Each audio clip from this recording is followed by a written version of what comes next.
Disclaimer: I do not own the clips or music shown. These are used for review and entertainment purposes.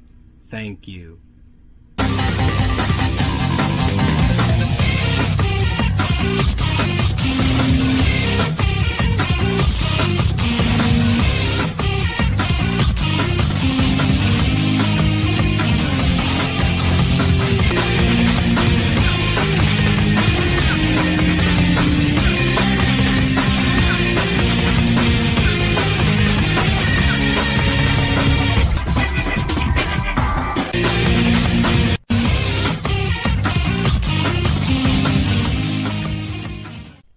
Oh, hi,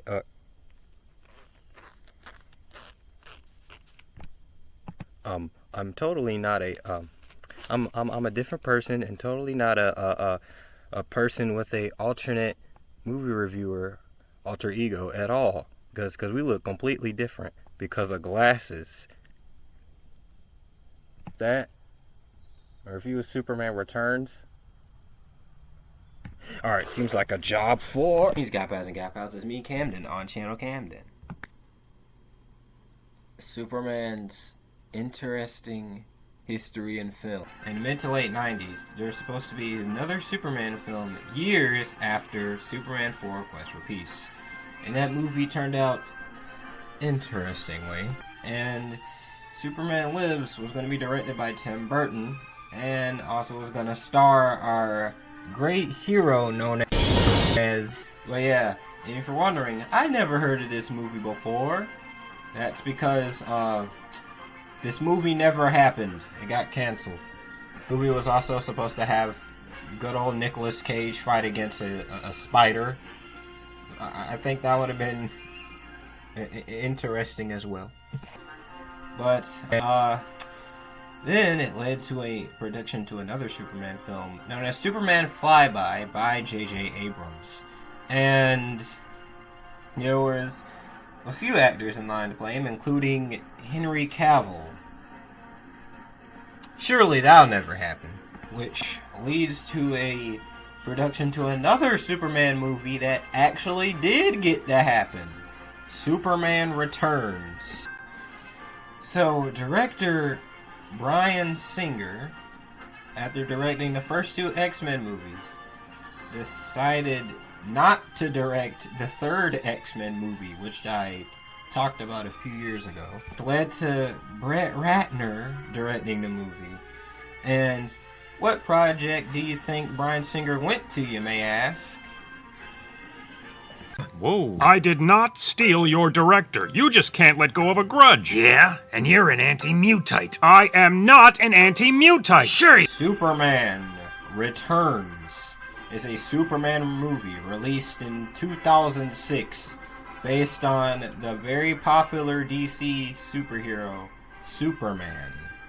And it was directed by Bryan Singer, like I said a little bit earlier. So he went on to direct this movie starring Brandon Routh and Kevin Spacey, another superhero movie that happens to have James Marsden, that's directed by Bryan Singer. The movie came out and it got mixed reviews. Some liked it, some didn't. Thought it was too boring and needed more fight scenes. Well, some thought it was just a very slow bore. So I'm going to talk about it today and see how does it hold 17 years later. So our movie begins with it telling us that Superman has left Earth for 5 years to discover the remains of Krypton after it's been discovered by some scientists. And, well, maybe you're thinking, would they show a flashback of Superman having to deal with leaving Earth and his friends and family after finding remains of his original planet? We don't see a flashback. No, nothing. We don't get to see how they have to deal with this information that there's been dropped. It's just a text telling us, oh, Superman's gone. Am I supposed to feel emotionally detached? I can't even see a flashback of it happening. You have to accept that Superman is back. Okay, he's just back. I would say that, let's just say that Superman returns.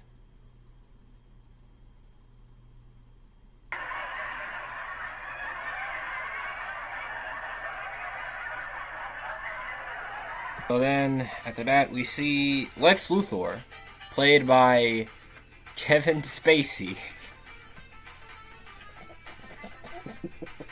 So, it's a movie directed by Bryan Singer and has Kevin Spacey in it. You know what? Let's just, I don't know, add in the movie, or R. Kelly song at the end. And then, Lex is seen, he's seen talking to an older woman in this movie. Irony. And we meet this little boy that is Lois Lane's son. And then good old Clark Kent finds out that Lois is with someone else after he's been gone for 5 years. As we meet Richard White, played by James Marsden. That kind of looks familiar. Of course, we see Lois Lane some sort of way about Superman coming back. There are hints that she might be still in love with him, even after being with a whole nother guy and raising a child with that other guy. Yes, there's a love triangle in this movie. Like, Superman and James Marsden seem to respect each other, at least in some sort of way. Who do you choose? Superman or Cyclops? Superman has a tendency to spy on Lois Lane and her son and James Marsden. He likes to be outside of their window, their house, just seeing through their house and looking at what they're doing. Our hero, everyone. But we also have this actually pretty cool scene of Superman saving people in an aircraft.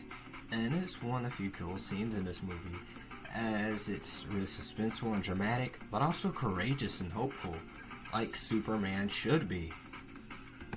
And it had me at the edge of my seat like I was a little kid when watching this thing. And then, of course, with our great hero coming back, everyone's going to be interested and want to find more information about it. And Perry White meets with all of his employees, and there's this great line. Superman returns.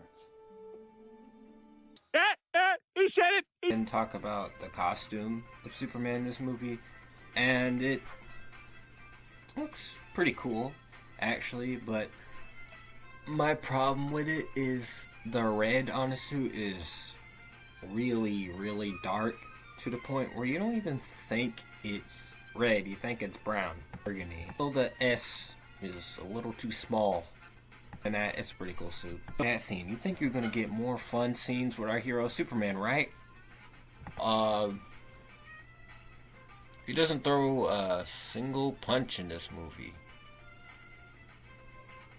Scene of him stopping a robbery, but he's just standing and blocking the bullets and not actually anyone.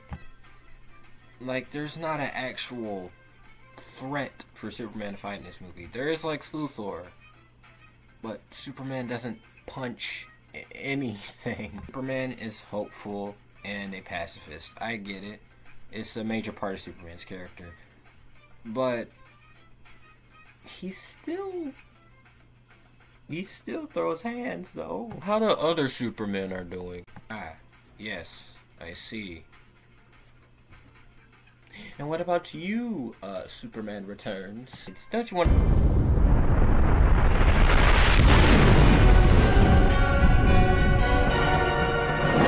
buy an action figure of this Superman. I want egg rolls. Nice try, kiddo. Only steamed chicken and snow peas for you. Hey kids, don't you want an action figure of this guy? So they name dropped Gotham in one scene. It was on the news, and there was like a news reporter saying, and then Superman saved some people in Gotham City. Attempt at a cinematic universe before the MCU? Earth's been back after 5 years and haven't even said hello. Jerk. And then now plans to make an entire continent of kryptonite. And for those people that live under a rock, kryptonite is Superman's greatest weakness. And we see Superman's weakness as we barely see him fight an adversary in this movie. Lex Luthor doesn't even suit up in his armor. He's just there in his suit and tie. Also, the way Lex says kryptonite is fascinating. Kkkrrryptonite. And then Lex kidnaps Lois and her son, and then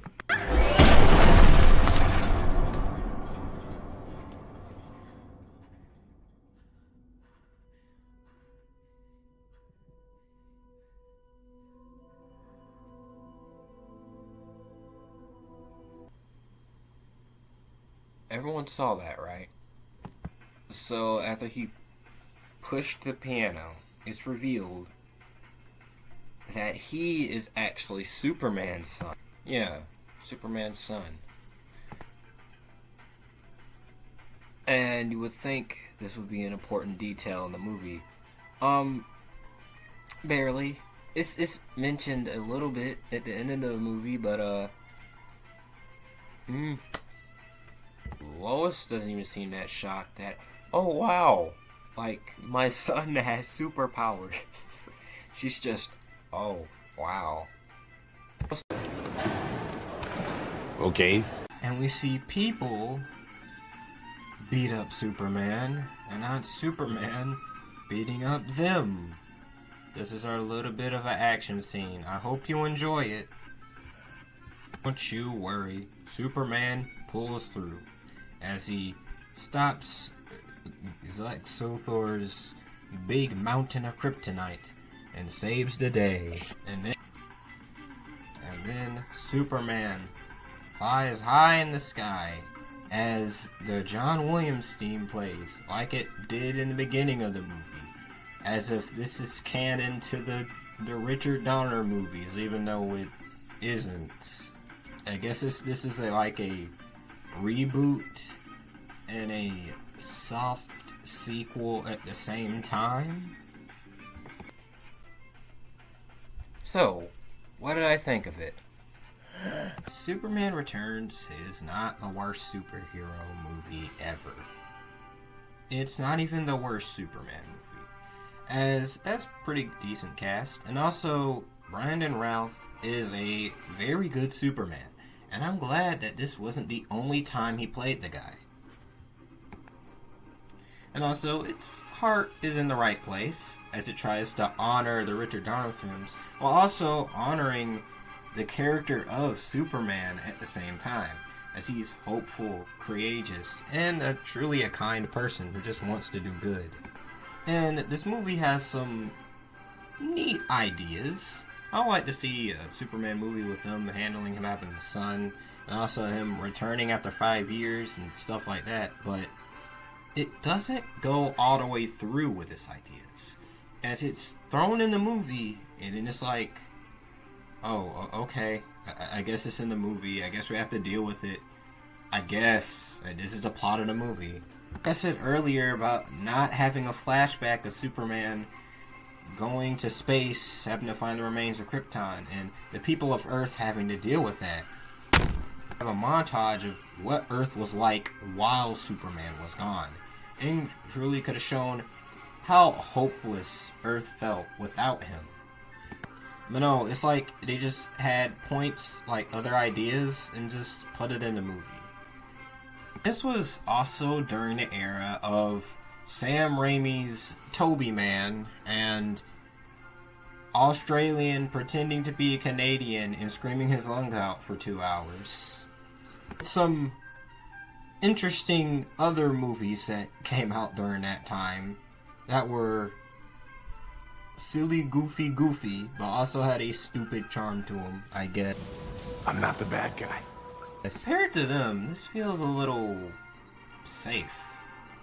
If you get what I'm trying to say. 6 donuts. Some moments felt like there was a draft of a script.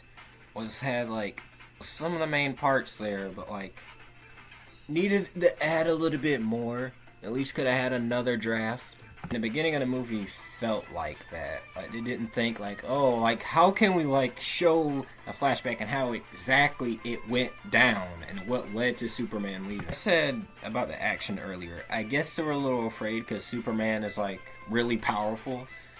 But then again, you had an entire kryptonite mountain. They have Lex have a kryptonite powered armor and they could have dueled. I think this probably took part in the misconception that Superman's boring. Even though Superman is not boring. People don't know how to read. Oh, I thought the movie was kind of cute as a tribute, but as a movie as a whole, it's fine, I guess. I probably won't rewatch it as normal, but it's not horrible. Good things, but also has some things that could have been written better. So the person that directed this movie is quite questionable. Those are my thoughts on Superman Returns. If you guys like, comment, and